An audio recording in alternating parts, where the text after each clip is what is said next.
സർവശക്തനായ ദൈവത്തിന്റെ കൃപയും സമാധാനവും അനുഗ്രഹവും ഇന്നും എപ്പോഴും ഞങ്ങളെ ശ്രവിച്ചുകൊണ്ടിരിക്കുന്ന എല്ലാവരുടെ കൂടെയും ഉണ്ടായിരിക്കട്ടെ.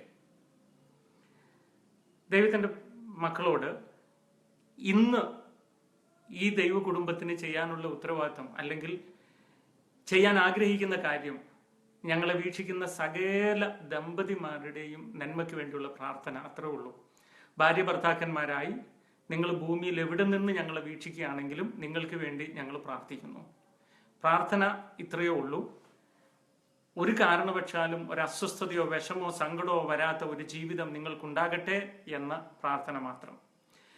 ഇങ്ങനെ ഒരു ലൈവായിട്ട് നിങ്ങളുടെ മുമ്പിൽ വരാൻ ഞങ്ങൾ ആഗ്രഹിച്ചതിന്റെ കാരണം എന്നാണെന്നറിയോ? കഴിഞ്ഞ കുറച്ച് നാളുകളായി ഞങ്ങളുടെ കൗൺസിലിംഗ് ജീവിതത്തിൽ, അതായത് പ്രശ്നവുമായി ജനങ്ങൾ വന്ന് കൗൺസിലിംഗ് ചെയ്യുമ്പോൾ ഒരുപാട് പുരുഷന്മാർ വേദനയോടെ പറഞ്ഞു, എൻ്റെ ഭാര്യ ഞാനറിയാതെ വേറൊരാളുമായി അടുപ്പത്തിലാണ് ബ്രദർ. അതുപോലെ ഒരുപാട് സ്ത്രീകളും വേദനയോടെ വന്ന് പറഞ്ഞു, എൻ്റെ ഭർത്താവ് ഞാനറിയാതെ വേറെ ചിലരുമായി ബന്ധത്തിലാണ് ബ്രദർ. എന്തുകൊണ്ടാണ് ഇങ്ങനെ ഈ അടുത്ത കാലത്ത് കുടുംബങ്ങളിൽ തകർച്ച സംഭവിക്കുന്നത്? ഭർത്താവ് അറിയാതെ ഭാര്യയ്ക്ക് കുറെ ബന്ധങ്ങൾ, ഭാര്യ അറിയാതെ ഭർത്താവിന് കുറെ ബന്ധങ്ങൾ. അത് പലപ്പോഴും തിന്മയിലേക്ക് നയിക്കുന്നു, മക്കളെ അനാഥരാക്കുന്നു, സിംഗിൾ പേരൻ്റായിട്ട് മക്കൾ വളരേണ്ടി വരുന്നു, ഡൈവോഴ്സിന്റെ എണ്ണം കൂടുന്നു. എന്തുകൊണ്ട് ഈ തിന്മ സംഭവിക്കുന്നു എന്നതിനെ കുറിച്ചുള്ള ഒരു ചിന്തയും അതിന് നമുക്ക് ആനുകാലികമായിട്ട് എങ്ങനെ പരിഹാരം കണ്ടെത്താൻ പറ്റും എന്ന വിഷയത്തെക്കുറിച്ച് ഞങ്ങൾ ഡിസ്കസ് ചെയ്യാൻ ആഗ്രഹിക്കുന്നത്. ഞാൻ ആദ്യം തന്നെ എൻ്റെ ജീവിത പങ്കാളിയെ പരിചയപ്പെടുത്തുക. ജിജി മാരിയോ, നിങ്ങളുടെ സഹോദരൻ ഞാൻ മാരിയോ ജോസഫ്. ഇത് എൻ്റെ ജീവിത പങ്കാളി ജിജി മാരിയോ. ഞാൻ ജിജി മാരിയോയുടെ മുമ്പിൽ ഒരുപാട് പേര് ഇതേപോലെ ഈ വിഷയവുമായി ബന്ധപ്പെട്ട് വന്നിട്ടുണ്ട്. അതുപോലെ തന്നെ സോഷ്യൽ മീഡിയയിൽ ചോദ്യം ചോദിച്ചിട്ടുണ്ട്. എന്താണ് നിനക്കിതിൽ നിന്ന് മനസ്സിലായത്? എന്തുകൊണ്ടാണ് ഈ അടുത്ത കാലങ്ങളിൽ കുടുംബങ്ങളിൽ ഈ വലിയ ബന്ധ തകർച്ച സംഭവിക്കുന്നത്? നമ്മുടെ കൂട്ടുകാരോട് നമുക്ക് എന്ത് പറഞ്ഞു കൊടുക്കാൻ പറ്റും? Praise God. എന്താണെന്ന് പറഞ്ഞു കഴിഞ്ഞാൽ, ഇപ്പൊ നമ്മുടെ സോഷ്യൽ മീഡിയ ഒരു അതിപ്രസരം ഉണ്ട് എന്ന് എനിക്ക് ഉണ്ട് എന്നുള്ളതാണ്. മാത്രമല്ല അതിനെ നമുക്ക് കുറ്റപ്പെടുത്താനും പറ്റില്ല. കാരണം ഒരു 10-25 വർഷം മുന്നേ നോക്കുകയാണെങ്കിൽ ഇത്രയധികം ഒരു അവിഹിത ബന്ധങ്ങൾ അല്ലെങ്കിൽ ഡിവോഴ്സ്, വിവാഹമോചനം ഒന്നും നമ്മൾ അധികം കേട്ടിട്ടിരുന്നില്ല, നമ്മുടെ ജീവിതത്തിൽ ഉണ്ടായിരുന്നില്ല എന്നുള്ളതാണ്. അപ്പോൾ അതിൽ എനിക്ക് 1-2 കാര്യങ്ങൾ എനിക്ക് മനസ്സിലായതെന്നുള്ളത്, ചില ഒരു ബോധ്യങ്ങൾ ഭാര്യ ഭർത്താക്കന്മാർ അല്ലെങ്കിൽ കല്യാണം കഴിക്കാൻ പോകുന്നവർ തിരിച്ചറിയുന്നില്ല എന്നുള്ളതാണ്. അതിൽ ചില ഒരു ഫോൾട്ട് എന്ന് പറഞ്ഞു കഴിഞ്ഞാൽ, സഹതാപ തരംഗം ചിലർ സൃഷ്ടിക്കുകയും ആ സഹതാപ തരംഗത്തെ ചൂഷണം ചെയ്യാൻ വേണ്ടി കാത്തിരിക്കുന്ന ചില വില്ലന്മാരും സോഷ്യൽ മീഡിയയിലുണ്ട് എന്നുള്ളതാണ്. അതായത് ഞാനിപ്പോൾ ഒരു പുതിയ സാരി മേടിച്ച് ഞാൻ ഉടുത്ത് ഇങ്ങനെ എൻ്റെ ഹസ്ബൻഡ് ചേട്ടയുടെ മുന്നിൽ കൂടി ഞാനിങ്ങനെ നടക്കുകയാണ്. ചേട്ടൻ എന്നെ കുറിച്ച് ഒന്നും ഒരു കമൻറ്റും പറയണില്ല. നല്ലതാണെന്നോ ഗുഡാണെന്നോ ഒന്നും പറയുന്നില്ല. അപ്പം ഞാൻ പക്ഷേ എൻ്റെ ഹസ്ബൻഡിന് ഞാൻ എക്സ്പെക്ട് ചെയ്യുന്നു, oh you are looking so pretty എന്ന ഒരു വാക്ക് ഞാൻ എക്സ്പെക്ട് ചെയ്യുന്നുണ്ട്. പക്ഷെ എൻ്റെ ഭർത്താവിൽ നിന്ന് അത് കിട്ടുന്നില്ല. അങ്ങോട്ടും ഇങ്ങോട്ടും നടക്കുന്നു, ഒന്നും ഉണ്ടാകുന്നില്ല. അതേസമയത്ത് രാവിലെ ബ്രേക്ക്ഫാസ്റ്റ് ലേറ്റായി പോകുന്ന ദേഷ്യമായിരിക്കും ഒരുപക്ഷെ ഭർത്താവ് പറയുന്നത്. സാരി എടുത്ത് സുന്ദരിയായിട്ട് ചെന്നപ്പോൾ ഭർത്താവ് പറയുന്നത് എന്താ, ദോശ കരിഞ്ഞു പോയി, അല്ലെങ്കിൽ ഇഡ്ഡലി ശരിയായില്ല, ചട്നിക്ക് ഉപ്പ് കൂടിപ്പോയി, കാപ്പിക്ക് പഞ്ചസാര കുറഞ്ഞു പോകുന്നൊരു പരിപ്പുമായിരിക്കും. ആ ടെൻഷനിൽ ഇരിക്കുമ്പോഴാണ് ഞാൻ എൻ്റെ ഫോട്ടോ എടുത്ത്, പുതിയ സാരിയായിട്ടുള്ള ഫോട്ടോ എടുത്തിട്ട് ഞാൻ ഫേസ്ബുക്കിൽ അപ്ലോഡ് ചെയ്യുമ്പോഴത്തേക്ക് ഉടനെ ഒരുപാട് പേര് കമന്റ് അടിക്കുകയാണ്, so pretty, awesome, nice, cool എന്നൊക്കെ പറയുമ്പോൾ സ്വാഭാവികമായിട്ട് മനുഷ്യനാണ്, നമുക്കൊരു അട്രാക്ഷൻ അവരോട് വരും. അങ്ങനെയാണ്. അത് കഴിഞ്ഞിട്ട് സ്ഥിരമായിട്ട് ഇങ്ങനെ വല്ല പരിപാടി ഉണ്ടോ? അയ്യോ, ആ അട്രാക്ഷൻ വരികയും അതിൽ നമ്മൾ 1-2 പേരിൽ നിന്നിട്ട് ആ റിലേഷൻഷിപ്പ് കീപ്പപ്പ് ചെയ്യാൻ നമ്മൾ ഒരു തോന്നൽ വരികയും നമ്മൾ അത് ബന്ധം മുതലെടുക്കുകയും ചെയ്യും. ഈ ഒരു പെണ്ണുങ്ങളാണ് നമുക്ക്. പണ്ടൊക്കെ ആണെങ്കിൽ സ്ത്രീകൾ വീട്ടിലിരിക്കും, അധികം ജോലിക്ക് പോകാറില്ല. ഇന്ന് ഏകദേശം ഒരു 90% പേരും പെൺകുട്ടികളും സ്ത്രീകളും ജോലിക്ക് പോകുന്നവരാണ്. അപ്പൊ ജോലിക്ക് പോയിട്ട് വന്നിട്ട് വേണം വീട്ടിലെ കാര്യം നോക്കാൻ, കുടുംബകാര്യങ്ങൾ, എല്ലാ കാര്യങ്ങളും നോക്കുമ്പോഴത്തേക്കും അവർ സ്വാഭാവികമായിട്ടും ഫ്രസ്ട്രേറ്റഡ് ആയിരിക്കും. അപ്പൊ ആ ഫ്രസ്ട്രേഷൻ ഇടയ്ക്ക് ഭർത്താവിന്റെ എന്തെങ്കിലും കുറ്റപ്പെടുത്തൽ കേൾക്കുമ്പോൾ അവർക്ക് താങ്ങാൻ പറ്റില്ല. അപ്പോഴാണ് ഫേസ്ബുക്കിൽ എടുത്ത് വന്നിട്ട് ഹായ് എന്ന് പറയുമ്പോൾ ഒരു സ്വാഭാവികമായിട്ട് അട്രാക്ഷൻ വരുന്നത്. അപ്പൊ ഇത് മുതലെടുക്കുന്ന വില്ലന്മാരും ഫേസ്ബുക്കിലുണ്ട്. അപ്പോൾ നമുക്കിപ്പോ മനസ്സിലായത് ഇത്രേ ഉള്ളൂ. ജിജിയുടെ അനുഭവത്തിൽ നിന്നും എന്റെ ജീവിത പങ്കാളി ഭാര്യയുടെ അനുഭവത്തിൽ നിന്നും ആള് പറയുന്നത് ഭർത്താവിൽ നിന്ന് കെയർ, സ്നേഹം, അപ്രിസിയേഷൻ എപ്പോഴും ഭാര്യമാര് പ്രതീക്ഷിക്കുന്നുണ്ട്. തീർച്ചയായിട്ടും. അപ്പൊ ഈ ഒരു സാധനം എന്തെങ്കിലും അവൾക്ക് ഭർത്താവിൽ നിന്ന് കിട്ടാത്തത് പുറത്തുനിന്ന് കിട്ടിയാൽ, അത് സോഷ്യൽ മീഡിയയിൽ ഒരുപക്ഷെ അവളുടെ കൂടെ പണ്ട് പഠിച്ച ഫ്രണ്ട്സുകളാകാം, അവരുടെ ഫ്രണ്ട്സുകളാകാം, അല്ലെങ്കിൽ ഒരു പരിചയമില്ലാത്ത ഒരുത്തനാകാം, ഇന്ന് നിന്നെ കാണാൻ കൊള്ളാവല്ലോ എന്ന് ചോദിക്കുമ്പോഴേക്ക് അവനോടൊരു സ്നേഹമായി, അല്ലെങ്കിൽ പെട്ടെന്ന് അയ്യോ ഇന്നെന്താ നിന്റെ മുഖം ഇച്ചിരി വാടിയിരിക്കുന്നത്, രാവിലെ മുതലേ വാടിയ മുഖമാണ്, പക്ഷെ ഭർത്താവ് ചോദിച്ചിട്ടില്ല, വേറൊരാൾ സോഷ്യൽ മീഡിയയിൽ കയറിയിട്ട് എന്താ ഇന്ന് മുഖം വാടിയിരിക്കുന്നത്, അപ്പോഴേക്കും അയ്യോ ആൾക്ക് എന്റെ മുഖം പെട്ടെന്ന് തിരിച്ചറിയാൻ പറ്റിയോ, അപ്പൊ ആൾ എന്നെ മനസ്സിലാക്കുന്നുണ്ടല്ലേ. മാത്രമല്ല എന്നും രാവിലെ എഴുന്നേൽക്കുമ്പോഴേ ആൾ ഒരു ഹായും കൂടി അടിക്കുകയാണെങ്കിൽ അപ്പൊ ഉറങ്ങി എഴുന്നേൽക്കുമ്പോഴേ അയാൾ എന്നെ കുറിച്ച് ഓർക്കുന്നല്ലേ. So someone is there to care for me. എന്നെ കരുതാൻ ആരോ ഉണ്ട് എന്ന തെറ്റിദ്ധാരണയാണ് ഇതിലേക്ക് നയിക്കാനുള്ള കാരണം എന്നാ പറയുന്നത്. അപ്പോ എന്താണ് ഇതിനൊരു സൊല്യൂഷൻ എന്ന് പറഞ്ഞാൽ, ഇപ്പം എനിക്ക് പല സൊല്യൂഷനുകൾ നമുക്ക് ചിന്തിക്കാൻ പറ്റും. നിനക്ക് എന്റെ ഭാര്യക്ക് ജിജിക്ക് എന്തെങ്കിലും സൊല്യൂഷൻ പറഞ്ഞു കൊടുക്കാനുണ്ടോ? ഞാൻ ഒരുപാട് സൊല്യൂഷൻ ഉണ്ട്, പക്ഷെ ഒരുപാട് സൊല്യൂഷനുകൾ മനുഷ്യന് അറിയാമെങ്കിലും ഇപ്പോഴത്തെ ഒരു കംഫർട്ട് സോണിൽ നിന്ന് മനുഷ്യൻ പുറത്തു വരാൻ ആഗ്രഹിക്കുന്നില്ല.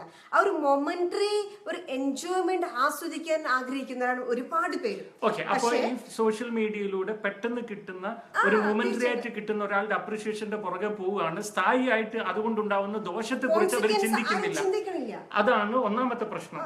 ഓക്കെ, ഇപ്പൊ മൊമെന്ററി എനിക്കൊരു ഹാപ്പിനെസ് കിട്ടുകയാണെങ്കിൽ ഞാൻ സ്വാഭാവികമായിട്ടും ഞാനത് എൻജോയ് ചെയ്യും. നാളത്തെ കോൺസിക്വൻസ് അല്ലെങ്കിൽ നാളെ വരാൻ പോകുന്ന പറഞ്ഞതുപോലെ ഞാൻ ചിന്തിക്കില്ല. പക്ഷെ ചിന്തിക്കുമ്പോഴേക്കും ഇറ്റ്സ് ടു ലൈറ്റ്, അപ്പോഴത്തേക്കും നമ്മൾ കൈവിട്ടു പോകും. പക്ഷെ അത് ചിന്തിക്കാത്തതാണ് ഇന്നത്തെ ഈ ജനറേഷന്റെ ഒരു പ്രോബ്ലം എന്ന് പറയുന്നത്. പിന്നെ എനിക്ക് മനസ്സിലായിടത്തോളം വിവാഹം കഴിക്കുന്ന ഓരോ പുരുഷനും ആദ്യം അറിയേണ്ടത് ഭാര്യയുടെ സ്വഭാവങ്ങളെ കുറിച്ച്. എന്ന് പറഞ്ഞാൽ പെട്ടെന്ന് ഒരാളുടെ സ്വഭാവത്തെ നമുക്ക് പഠിക്കാൻ പറ്റില്ല. പലപ്പോഴും നമുക്ക് തന്നെ നമ്മുടെ സ്വഭാവം അറിയില്ല. നമുക്ക് തന്നെ നമ്മുടെ സ്വഭാവം പലപ്പോഴും വിധിക്കാൻ പറ്റാത്ത സാഹചര്യമാണ്. അതുകൊണ്ട് അങ്ങനെയല്ല ഞാൻ ഉദ്ദേശിച്ചത്. മറിച്ച് ഈ സൈക്കോളജി പഠിക്കുമ്പോൾ നമ്മൾ കേൾക്കുന്നുണ്ട് ഒരു ലവ് ലാംഗ്വേജ് എന്ന ഒരു വിഷയത്തെക്കുറിച്ച്. എനിക്കറിയില്ല നിങ്ങൾ അതിനെക്കുറിച്ച് പഠിച്ചിട്ടുണ്ടോ എന്ന്. ഒരു ചെറിയൊരു ഉദാഹരണം പറയുമ്പോൾ കാര്യം ഗ്രഹിക്കാൻ പറ്റും. ഇങ്ങനെയാണ്, ഇപ്പോൾ 10ാം ക്ലാസ്സിൽ പഠിക്കുന്ന ഒരു പെങ്കൊച്ച് അപ്പന്റെ കൂടെ ഒരു കടയിൽ ചെന്നു. അവൾ അവിടെ ഒരു 1000 രൂപയുടെ സാരി കണ്ടു. അപ്പനോട് വാങ്ങിക്കൊടുക്കാൻ പറഞ്ഞു. അപ്പൻ വാങ്ങിക്കൊടുത്തില്ല. അപ്പൊ അപ്പൻ വാങ്ങിക്കൊടുക്കാത്തത് മോൾക്ക് വിഷമമായി. കടയിൽ നിന്ന് മോൾക്കൊരു നാണക്കേടായി. അതുകൊണ്ട് മോള് വീട്ടിൽ പോയി ഇരുന്നിട്ട് ഒരു റൂമിൽ പോയി കഥ കടച്ചു. ഭക്ഷണം കഴിക്കാണ്ട് അവിടെ കിടന്ന് കരഞ്ഞു. അങ്ങനെ ഒരു ദിവസം 2 ദിവസം കൊച്ചു പട്ടിണി കിടക്കും. അപ്പന്റെയും അമ്മയുടെയും മനസ്സ് ഒന്നുരുകും. പ്രത്യേകിച്ച് അമ്മ പോയി തലയാണി മന്ത്രം നടത്തി അപ്പന്റെ മനസ്സൊന്ന് മാറ്റിയിട്ട് എങ്ങനെയെങ്കിലും ആ സാരി മോക്ക് മേടിപ്പിച്ചു കൊടുക്കും. അങ്ങനെ അവസാനം ഈ അപ്പം പോയി ഈ സാരി മോക്ക് മേടിച്ചു കൊടുക്കും. അപ്പൊ മോക്ക് മനസ്സിലാവുന്ന ഒരു കാര്യം എന്താണെന്നറിയാം, എനിക്ക് ഇഷ്ടപ്പെട്ട സാരി വേണമെങ്കിൽ 2 ദിവസം പട്ടിണി കിടക്കുക, കരഞ്ഞുകൊണ്ട് റൂം കുത്തിയിരിക്കുക എന്നൊക്കെയാണ് മോള് മനസ്സിലാക്കുന്നത്. അത് അറിഞ്ഞോ അറിയാതെ മോളുടെ മനസ്സിൽ അങ്ങനെ ഒരു അറിവ് പകരുകയാണ്. അത് കഴിഞ്ഞിട്ട് ഈ മോളെ പിന്നീട് ഒരുത്തൻ വിവാഹം കഴിച്ചു, സ്വന്തമായി കൊണ്ടുവന്നു. ഈ ഭാര്യയും ഭർത്താവും കൂടി ഒരു കടയിൽ ചെന്നു. മോളൊരു സാരി കണ്ടു. ഭർത്താവിനോട് വാങ്ങി കൊടുക്കാൻ പറയുമ്പോൾ ഭർത്താവിന് ഒരുപക്ഷെ അതിന് മാത്രം പണം ഇല്ലാത്ത ഒരാളാണെങ്കിൽ എന്തിനാടി അതിപ്പോ എന്ന് ചോദിച്ച് തള്ളിക്കളയും. അങ്ങനെ തള്ളിക്കളയുമ്പോൾ ഇവള് നേരെ ഭാര്യ വീട്ടിൽ ചെന്നിട്ട് റൂമിൽ കയറി കഥ കടച്ച് കുറ്റിയിട്ടിരിക്കും. അവള് പിന്നെ പ്രാർത്ഥനയ്ക്കില്ല, അവള് പിന്നെ ഭക്ഷണം ഉണ്ടാക്കില്ല, അവള് പിന്നെ ഭർത്താവിനെ കയറിയില്ല. 2 ദിവസം പിണങ്ങും.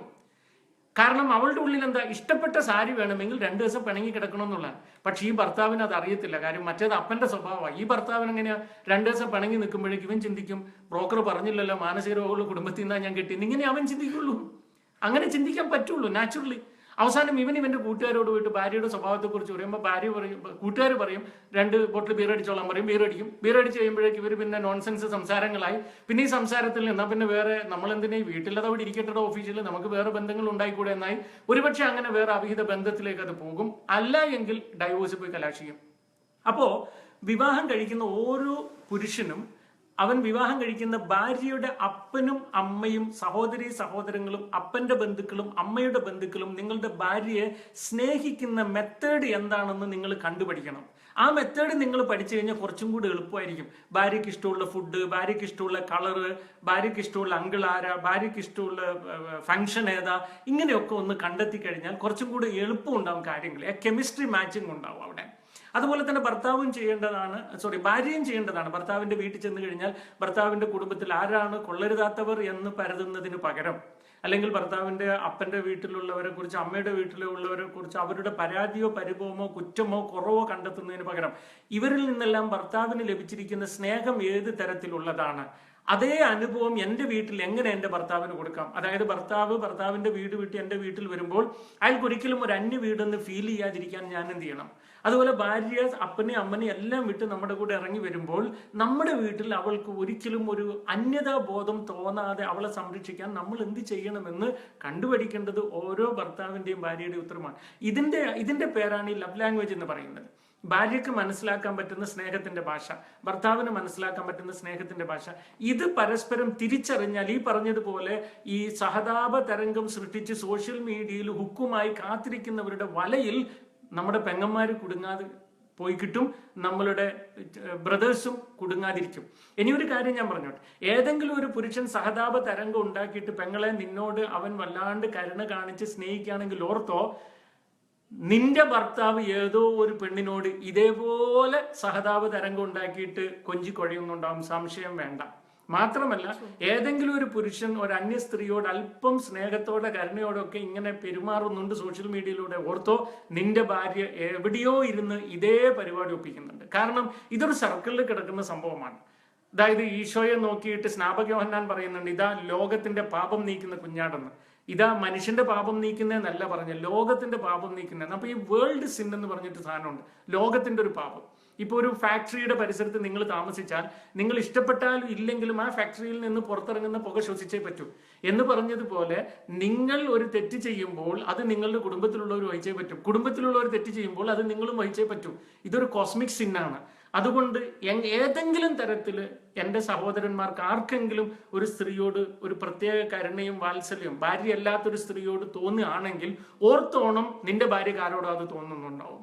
അതുകൊണ്ട് അങ്ങനെ ഒരു കുടുംബ ശിഥിലീകരണം നടക്കാതിരിക്കാനുള്ള ഏറ്റവും എളുപ്പമുള്ള വഴി ഈ സോഷ്യൽ മീഡിയയിലൂടെ നിങ്ങളുടെ വേദനകൾ വേറൊരാളോട് പങ്കുവെക്കുന്ന പരിപാടി നിർത്തുക.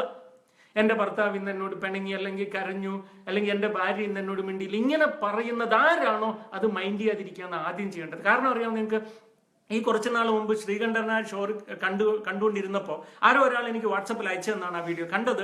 2800 ചില്ലർ, ഏകദേശം 3000 വീട്ടമ്മമാരാണ് മക്കളെയും ഭർത്താവിനെയും ഉപേക്ഷിച്ച് മറ്റുള്ളവരുടെ കൂടെ പോയത്. അതിനെല്ലാം അടിസ്ഥാന കാരണം ഈ സോഷ്യൽ മീഡിയ തന്നെയെന്നും പറയുന്നു. അവർ തന്നെ അവിടെ ഇരുന്ന് ആ ഷോയിൽ പരസ്യമായിട്ട് പറയാം എന്ന് പറഞ്ഞതുകൊണ്ട് നമുക്ക് ഈ ഫേസ്ബുക്കിനെയോ വാട്സപ്പിനെയോ ഒന്നും ഇല്ലാണ്ടാക്കാൻ പറ്റത്തില്ല. അതെല്ലാം മനുഷ്യന് നന്മയുള്ളതാണ്. ഇത്രത്തോളം അറിവ് പകരാൻ മനുഷ്യന് ഉപകാരമുള്ള വേറെ ഒന്നുമില്ല. ഇപ്പം ഞങ്ങൾ തന്നെ ഈ ഫേസ്ബുക്ക് എന്ത് മനോഹരമായിട്ട് ഇപ്പൊ ഉപയോഗിക്കുന്നു. അപ്പൊ ഇതിന്റെ നന്മ കണ്ടെത്തി അത് ഉപയോഗിക്കുക, അതിന്റെ തിന്മ കണ്ടെത്തി അതിനെ നമ്മൾ വർജിക്കുക. ഇതാണ് നമ്മൾ ആദ്യം ചെയ്യേണ്ടത്. അതിന് ഏറ്റവും ആവശ്യം, ഞാൻ വീണ്ടും പറയുന്നു, ഈ കോസ്മിക് സിന്നിൽ ട്രാപ്പിൽ പെട്ടുപോകാതിരിക്കുക എന്നുള്ളൊരു ബോധ്യം നിങ്ങളിൽ വളർത്തിയെടുക്കുക എന്നുള്ളതാണ്.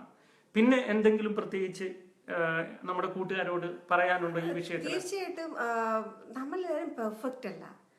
കാരണം സ്ത്രീയായിട്ട് പുരുഷനുമായിട്ട് ദൈവം സൃഷ്ടിച്ചിരിക്കുന്നത്. സ്ത്രീക്ക് സ്ത്രീയുടേതായ പരിമിതികളുണ്ട്, പുരുഷൻ്റെതായ പരിമിതികളുണ്ട്. അതുപോലെ തന്നെ നമ്മൾ വളരുന്ന സാഹചര്യം വ്യത്യസ്തമാണ്, ഒരുപാട് വ്യത്യസ്തമാണ്. ഇപ്പൊ ഞാനിപ്പോ കല്യാണം കഴിച്ചു വന്ന് എന്നെ ആള് അതിരാത്രി തന്നെ എന്നെ എടുത്ത് വട്ടം കറക്കണം, എടുത്തു പൊക്കണം, ഉമ്മം വെക്കണം,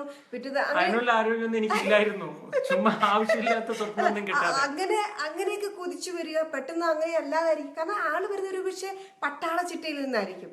പക്ഷെ എന്ന് കരുതി ആൾക്കൊരു സ്നേഹം ഇല്ല എന്നല്ല ഞാൻ പറഞ്ഞിരുന്നത്. അത് നമുക്ക് മനസ്സിലാക്കാനുള്ള, അത് it's not possible, it's not very easy to understand that. നമുക്ക് പെട്ടെന്നൊന്നും അത് മനസ്സിലാക്കാൻ പറ്റുന്ന കാര്യമല്ല.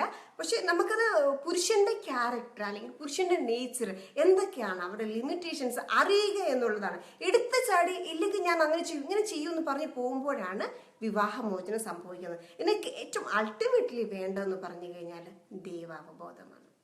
ഞാനും ദൈവവും തമ്മിലുള്ള ഒരു ബന്ധം, ഞാനും ഈശ്വരനും തമ്മിലുള്ള, എന്നെ സൃഷ്ടിച്ച ആളും തമ്മിലൊരു ബന്ധം, ഒരു ദൈവവിശ്വാസം എന്നിലുള്ളപ്പോൾ ആ ദൈവം നമ്മളെ നിയന്ത്രിക്കുന്നുണ്ടെങ്കിൽ നമുക്കൊരു ജ്ഞാനം കിട്ടും. ആ ജ്ഞാനം ഉണ്ടെങ്കിൽ, നമുക്ക് ആ വിവേകം ഉണ്ടെങ്കിൽ നമുക്ക് തെറ്റുപറ്റില്ല. നമുക്ക് എവിടെയാണ് എൻ്റെ കുറവുകൾ എന്ന് പറഞ്ഞ് നമുക്ക് നികത്തി പോകാൻ പറ്റും. അല്ലെങ്കിൽ എൻ്റെ ഭർത്താവിൻ്റെ കുറവുകൾ എവിടെയാണെന്ന് പറഞ്ഞിട്ട് അത് ഭർത്താവിൻ്റെ കുറവുകൾ നമുക്ക് പരിഹരിക്കാൻ പറ്റും. അത് പരിഹരിച്ച് നമുക്ക് മുന്നോട്ട് പോകാൻ പറ്റും. ഒരിക്കലും നമ്മൾ ഭർത്താവിനെ നന്നാക്കാൻ വേണ്ടിയിട്ട് കല്യാണം കഴിക്കരുത്. അത് വ്യത്യസ്തമായിട്ട് കുടുംബത്തിൽ നിന്ന് വന്നാണ്. ഞാൻ കല്യാണം കഴിച്ചു, നാളെ ഞാൻ എന്നെ പോലെ എൻ്റെ ഭർത്താവിനെ നന്നാക്കാൻ വന്ന് വെല്ലുവിളിയെ നടത്തരുത്. ഞാൻ നല്ലതെന്ന് ആർക്കാ പറയാൻ പറ്റുക? മനസ്സിലായില്ല. അല്ല, എന്നെ പോലെ എന്റെ ഭർത്താവിനെ നന്നാക്കാമെന്ന വെല്ലുവിളി വേണ്ടെന്ന് പറഞ്ഞാൽ ആരാണ് ഇവിടെ നല്ലത്? അല്ല, നമുക്ക് ഓരോരുത്തരും ധാരണയാണ് ഞാൻ പെർഫെക്റ്റ് ആണെന്നൊരു ചില ചിന്തയിൽ നിന്നാണ് അങ്ങനെയല്ല അത് പറയേണ്ടത്. അങ്ങനെയാണെങ്കിൽ ഇങ്ങനെ ആയിക്കോട്ടെ, എന്റെ ക്യാരക്ടർ എല്ലാം ഞാൻ എന്റെ ഭർത്താവിൽ അടിച്ചേൽപ്പിക്കും എന്ന ഒരു ധാരണ ഒരു ഭാര്യക്കും പാടില്ല. അതുപോലെ തന്നെ എന്റെ എല്ലാ സ്വഭാവ ഗുണങ്ങളും എന്റെ ഭാര്യയിൽ ഞാൻ അടിച്ചേൽപ്പിക്കുമെന്ന് ഭർത്താവിനും പാടില്ല, ഭർത്താവിൽ അടിച്ചേൽപ്പിക്കുമെന്ന് ഭാര്യക്കും പാടില്ല. അങ്ങനെ ഒരർത്ഥത്തിലാണ്. കാരണം ഓരോരുത്തർക്കും ഒരു നേച്ചർ ഉണ്ട്. പാവയ്ക്കയുടെ സ്വഭാവം കയ്പാണ്, തേനിന്റെ സ്വഭാവം മധുരമാണ്. അപ്പം അതൊന്നും നമുക്ക് മാറ്റാൻ പറ്റില്ല. അതേപോലെ ആണിന് ആണ്ടതൊരു, നിങ്ങൾ ജനിക്കുമ്പോൾ ഒരാണ് ജനിക്കുമ്പോൾ അതിന്റെ ഒരു പ്രത്യേക ഒരു പ്രകൃതം ഉണ്ടാവും. അത് ഓൾ ഓഫ് എ സഡൻ നമുക്ക് മാറ്റാൻ പറ്റില്ല. അത് അറിഞ്ഞ് സ്വയം പരിഹരിക്കുമ്പോഴാണ് അവിടെ ഒരു ഹാർമണി ഉണ്ടാവും. എനിക്ക് തോന്നുന്നു എനിക്ക് പറയാനുള്ള സൊല്യൂഷൻ പലതാണെങ്കിലും നമ്മുടെ ലൈഫിൽ എക്സ്പീരിയൻസ് എന്ന് പറഞ്ഞാൽ മതി. അതിന് ഞാൻ കണ്ടെത്തിയത് എന്റെ ഭാര്യ. ഇപ്പം എന്റെ ഭാര്യയെ സംബന്ധിച്ചിടത്തോളം ഞാൻ ഒരുപാട് അപ്രീഷിയേറ്റ് ചെയ്യുന്നു എന്റെ ഭാര്യയെ. ദൈവത്തിന് ഒരുപാട് നന്ദി പറയുന്നു എനിക്ക് ഇങ്ങനെ ഒരു കുടുംബം ദൈവം തന്നതിന്. കാരണം ഞാൻ ഒരു വയനാട് ജില്ലയിലെ ഒരു മലയോരത്ത് കറണ്ട് പോലും ഇല്ലാത്ത ഒരു സാഹചര്യത്തിൽ ജനിച്ച ആളാണ്. അത് കഴിഞ്ഞിട്ട് 8ാമത്തെ വയസ്സിൽ അറബി കോളേജിൽ പോവാണ്. പിന്നെ എനിക്ക് കുടുംബവുമായി ബന്ധമില്ല. അപ്പനുമായോ അമ്മയുമായോ ചേട്ടാനിയുമായോ എനിക്ക് കുടുംബത്തിൽ ജീവിച്ചിട്ടുള്ള ഒരു പരിചയമില്ലാത്ത മനുഷ്യനാണ് ഞാൻ. അങ്ങനെ പരിചയമില്ലാത്ത കാലത്താണ് ഞാൻ ഇവളെ വിവാഹം കഴിക്കുന്നത്, നിന്നെ വിവാഹം കഴിച്ചു കഴിയുമ്പോൾ എനിക്ക് കുടുംബം എന്താ, ഇവളുടെ ബന്ധുക്കളുടെ വീട്ടിൽ പോകുമ്പോൾ കേക്ക് വാങ്ങണം എന്ന് പറയുമ്പോൾ എനിക്ക് എന്തിനാ കേക്ക്? എനിക്ക് ആ ബന്ധുക്കളുടെ വീട്ടിൽ പോകുന്നതിന്റെ വാല്യൂ. ഒരു കുഴപ്പമില്ല, ഞാൻ പറഞ്ഞോട്ടെ എന്താണ് പറയാൻ പോകുന്നത്. ഞാൻ എന്റെ ഉള്ള കാര്യം ഞാൻ തുറന്ന് പറയാണ്. സത്യം പറഞ്ഞ ഞാന് എന്റെ ഭർത്താവിന് ഇദ്ദേഹത്തെ കാണുന്നത് ഞാൻ ഒരു എൻഡേസ് ബൈക്കിൽ ഒരു നല്ലൊരു ആഷ് കളർ ജുബ ഒരു കുർത്താക്കിട്ട് വരുമ്പോഴത്തേക്ക് ഭയങ്കര ലുക്ക്, ഒടുക്കത്തെ ഗ്ലാമർ. ഇന്നുണ്ടെന്ന് എനിക്കറിയില്ല. അങ്ങനെ പറയല്ലേ. അപ്പൊ ഭയങ്കര ഗ്ലാമർ ആയിരുന്നു, എനിക്ക് ഇഷ്ടമായി. ഞങ്ങൾ തമ്മിൽ സ്നേഹത്തിലാവുന്നു. 3 മാസത്തിനകത്ത് വിവാഹം കഴിക്കണു. എനിക്ക് ഒരുപാട് പ്രതീക്ഷയായിരുന്നു. ആദ്യ രാത്രി തന്നെ എല്ലാ പ്രതീക്ഷയും പോയി. കാരണം എന്താ പറയുക, ബാങ്ക് ബാലൻസ് 1300 രൂപ. മാത്രല്ല ആള് പറഞ്ഞ അടുത്ത ഇടിവിട്ട് കേസ് എന്താണെന്നറിയാമോ, എനിക്ക് മലയാളം എഴുതാൻ അറിയില്ല, അറബി എഴുതാൻ. അതിരിക്കട്ടെ, ഇപ്പൊ നമ്മുടെ വിഷയം എന്ന് പറഞ്ഞാൽ ഇങ്ങനെയുള്ള സാഹചര്യത്തിൽ നിന്നും എന്നെ എത്രയോ ബുദ്ധിമുട്ടിയാണ് എന്റെ ഭാര്യ വളർത്തിയെടുക്കാൻ ശ്രമിച്ചതെന്ന് എനിക്ക് വ്യക്തമായി അറിയാം. ഈ ഒരു അനുഭവം കൊണ്ടാണ് ഞാൻ ഇന്നിപ്പോ ഈ വീഡിയോ ലൈവായിട്ട് എന്റെ കൂട്ടുകാരുടെ മുമ്പിൽ അവതരിപ്പിക്കാനിടയായത്. കാരണം ഒരു ഭർത്താവിൽ എന്തെങ്കിലും കുറവുകൾ കണ്ടാൽ ഭാര്യ അത് വേറെ ഒരു പുരുഷനെ വെച്ച് നികത്തുകയല്ല ചെയ്യേണ്ടത്. പിന്നെയോ ആ ഭർത്താവിന്റെ കുറവുകളെ നികത്താൻ ജ്ഞാനത്തോടും വിവേകത്തോടും മാക്സിമം പ്രവർത്തിക്കുകയാണ് വേണ്ടത്. ഇതുപോലെ തന്നെയാണ് ഭർത്താവും. ഭാര്യയിൽ എന്തെങ്കിലും കുറവ് കുറ്റങ്ങൾ കണ്ടു കഴിഞ്ഞാൽ അതിനെ മല്ലിട്ടിട്ട് മത്സരിച്ച് വാശിയോടെ തിരുത്തുന്നതിന് പകരം ജ്ഞാനത്തോടും വിവേകത്തോടും കൈകാര്യം ചെയ്യാം.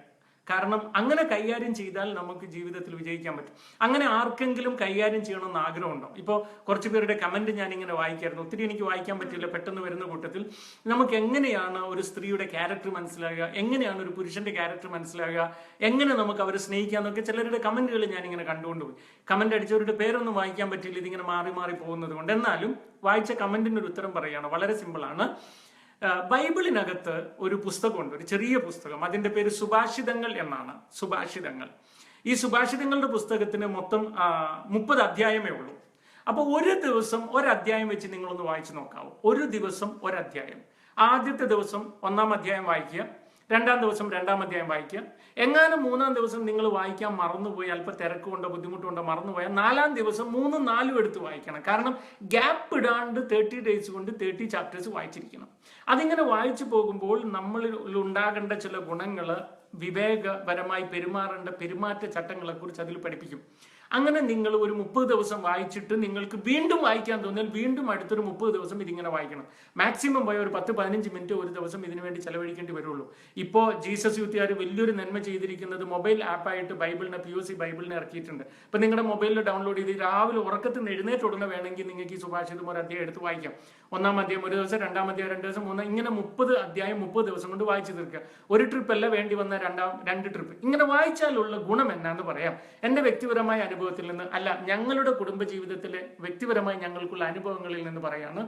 ഇത് വായിച്ചു കഴിയുമ്പോൾ ചില പ്രത്യേക സാഹചര്യങ്ങളിൽ എൻ്റെ ഭാര്യയുടെ ബിഹേവിയറിൽ എന്തെങ്കിലും തെറ്റുകൾ കണ്ടാൽ അതിനോട് എങ്ങനെ പ്രതികരിക്കണമെന്ന് വ്യക്തമായി എനിക്ക് മനസ്സിലാക്കാൻ പറ്റും. മാത്രമല്ല, അങ്ങനെ ഒരു തെറ്റുണ്ടെങ്കിൽ അത് ക്ഷമിക്കാനുള്ള മനോഭാവം എനിക്കും ഉണ്ടാകും. മാത്രമല്ല, അങ്ങനെ ഒരു തെറ്റുണ്ടെങ്കിൽ ആ തെറ്റിനോട് സോറി ചോദിക്കാനുള്ള മനോഭാവം ആൾക്കുണ്ടാവും. അപ്പോൾ ഒരാൾ ചെയ്യുന്ന തെറ്റ് നമുക്ക് ക്ഷമിക്കാൻ പറ്റുക, അയാൾക്ക് സോറി പറയാനും പറ്റുക. അതുപോലെ തന്നെ നമ്മൾ ചെയ്തു പോകുന്ന തെറ്റ്, നമ്മളോട് കാണിക്കുന്ന തെറ്റിന് നമുക്ക് നമ്മളോട് തന്നെ ക്ഷമിക്കാൻ പറ്റുക. ഇങ്ങനെയുള്ള ഒരു അറിവ് നമുക്ക് ഈ സുഭാഷിതം 30 അധ്യായം ഓരോ ദിവസം വെച്ച് വായിക്കുമ്പോൾ നിങ്ങൾക്ക് കിട്ടും. അത് കുടുംബത്തിൽ മാത്രമല്ല, അത് നിങ്ങളുടെ മാതാപിതാക്കളുമായുള്ള ബന്ധത്തിൽ മാറ്റം ഉണ്ടാക്കും, അത് നിങ്ങളുടെ ഇൻലോസുമായുള്ള ബന്ധത്തിൽ മാറ്റം ഉണ്ടാക്കും, അത് നിങ്ങളുടെ ഫ്രണ്ട്സുകളുമായുള്ള ബന്ധത്തിൽ മാറ്റം ഉണ്ടാക്കും. കാരണം എന്നാന്ന് ചോദിച്ചാൽ, ദൈവം മനുഷ്യനെ സൃഷ്ടിച്ചാക്കിയത് പറുദീസയിലാണ്. ഉൽപ്പത്തി പുസ്തകത്തിന്റെ 1-ാം അധ്യായം സൃഷ്ടിയാണ്, 2-ാമത്തെ അധ്യായത്തിൽ പറുദീസയാണ്. പറുദീസ എന്ന് പറയുമ്പോൾ അവിടെ ദൈവവും മനുഷ്യനും ഒന്നിച്ച് ജീവിക്കുന്ന ഒരു സ്ഥലമാണ്. ദൈവവും മനുഷ്യനും തമ്മിൽ ഭയങ്കര ബന്ധമുള്ള ഒരു സ്ഥലം. 2, മനുഷ്യരും തമ്മിൽ ഭയങ്കര ബന്ധം. അവിടെ ആദമും ഹവ്വയും പരസ്പരം കുറ്റപ്പെടുത്തുന്നില്ല, വഴക്കുണ്ടാക്കുന്നില്ല, അവർ പരസ്പരം ഭയങ്കര ഹാർമണിയിൽ ജീവിക്കാൻ. 3, അവിടെ മനുഷ്യരും പ്രകൃതിയും തമ്മിൽ ഭയങ്കര ബന്ധത്തിലാണ്. അവിടെ തോട്ടത്തിലുള്ള എല്ലാ മൃഗങ്ങളുമായും ചെടികളുമായും രമ്യതയിലാണ്. അപ്പം ദൈവവും മനുഷ്യനും തമ്മിൽ ബന്ധമുണ്ട്, മനുഷ്യനും തമ്മിൽ ബന്ധമുണ്ട്, മനുഷ്യവും പ്രകൃതിയും തമ്മിൽ ബന്ധമുള്ള ഒരു സ്ഥലമാണ് പറുദീസ. അവിടുത്തെ ആ ഒരു അനുഭവം എനിക്കും നിങ്ങൾക്കും കിട്ടാൻ വേണ്ടിയാണ് ദൈവം തമ്പുരാൻ കാലാകാലങ്ങളിൽ പ്രവാചകന്മാർ വഴി നമുക്കൊക്കെ ഒരുപാട് അറിവുകൾ പകർന്നു തന്നത്. അതിൽപ്പെട്ട ഇന്ന് ഒരു ദിവസം നിങ്ങൾക്ക് തരാനുള്ള ഒരു അറിവിന്റെ ഭാഗമാണ് ഈ സുഭാഷിതങ്ങളുടെ പുസ്തകം. 1-ാം അധ്യായം മുതൽ 30-ാം അധ്യായം വരെ ഒരു ദിവസം ഒരധ്യായം വെച്ച്. എങ്ങാനും ഒരു ദിവസം മിസ്സായി പോയാൽ 2 അധ്യായം, ഇനി 5 ദിവസം മിസ്സായി പോയാൽ 6 അധ്യായം ഒന്നിച്ച് വായിക്കേണ്ടി വരും. അങ്ങനെ 30 ദിവസം മല്ലിട്ട് നിങ്ങളുടെ മനസ്സിനോടും ശരീരത്തോടും മല്ലിട്ട് നിങ്ങളത് വായിച്ചു തീർക്കുക. അതിൽ കിട്ടുന്ന ജ്ഞാന വചസ്സുകൾ നിങ്ങൾ സൂക്ഷിക്കുക മനസ്സിൽ. എന്നിട്ട് അതനുസരിച്ച് നിങ്ങളുടെ ജീവിതത്തെ ഒന്ന് ക്രമീകരിച്ച് നോക്കിയേ, വളരെ മനോഹരമായിട്ട് നിങ്ങൾക്ക് ക്രമീകരിക്കാൻ പറ്റും. ഞാൻ ചോദിക്കുന്നത്, അപ്പം ഈ സുഭാഷിത നമ്മൾ വായിച്ചൊരു ഇതൊരു ദിനചര്യയാക്കിയാല് നമുക്കിപ്പോ നേരിടുന്ന പ്രലോഭനങ്ങളെ അതിജീവിക്കാൻ പറ്റുമോ? അത് നല്ലൊരു ചോദ്യമാണ്. കാരണം മനുഷ്യന് ചിന്തകൾ ഉണ്ടാകുന്നത് എപ്പോഴും ഓർമ്മകളിൽ നിന്നാണ്. നമുക്ക് ഓർക്കാൻ പറ്റാത്ത ഒരു കാര്യത്തെക്കുറിച്ചും ചിന്തിക്കാൻ പറ്റില്ല. ശ്രദ്ധിച്ച് കേൾക്കണേ. നമ്മൾ ഇന്ന് വരെ കാണാത്ത, നമ്മൾ ഇന്ന് വരെ കേൾക്കാത്ത, നമ്മൾ ഇന്ന് വരെ തൊടാത്ത ഒരു കാര്യത്തെക്കുറിച്ച് നമുക്ക് ചിന്തിക്കാൻ പറ്റില്ല. അതായത് നിങ്ങളുടെ ഓർമ്മയിലുള്ള കാര്യത്തെക്കുറിച്ച് ഇന്നിപ്പോ ഈ വീഡിയോ റെക്കോർഡ് ചെയ്തുകൊണ്ട് നാളെ നിങ്ങൾക്ക് ഈ വീഡിയോ കുറിച്ച് ചിന്തിക്കാൻ പറ്റും. ഇതിന്റെ മുമ്പ് നിങ്ങൾ ഈ വീഡിയോ കുറിച്ച് ചിന്തിച്ചിട്ടില്ല. അപ്പൊ കാണാത്ത, കേൾക്കാത്ത, അങ്ങനെയാണെങ്കിൽ സംഭവിക്കാൻ പോകുന്നത്, നിങ്ങൾ ഈ ദിനചര്യ ഈ സുഭാഷിതം ഇങ്ങനെ അതിരാവിലെ ഒരധ്യായം വെച്ച് വായിച്ചാൽ അതിരാവിലെ തന്നെ നിങ്ങളുടെ സർപ്ലസ് മൈൻഡിൽ എന്ന് പറഞ്ഞു കഴിഞ്ഞാൽ നിങ്ങളുടെ കോൺഷ്യസ് മൈൻഡിൽ ഈ വചനമാണ് നിറച്ചിടുന്നത്. അങ്ങനെ വചനം നിറച്ചിട്ടാലുള്ള ഗുണം എന്താണെന്ന് പറയുക, അന്നത്തെ ദിവസം മുഴുവനും വരുന്ന ചിന്തകൾ ഈ വചനവുമായി ബന്ധപ്പെട്ട ചിന്തകളായിരിക്കും. അങ്ങനെ വരുമ്പോൾ പ്രലോഭനപരമായ ചിന്തകളുടെ എണ്ണം കുറഞ്ഞു കിട്ടും. ഇതിനെ നമുക്കൊരു തരം ഫോർമാറ്റിംഗ് എന്ന് പറയാം. മൈൻഡിന്റെ ഫോർമാറ്റിംഗ് ആണ് ഇതുവഴി നടക്കുന്നത്.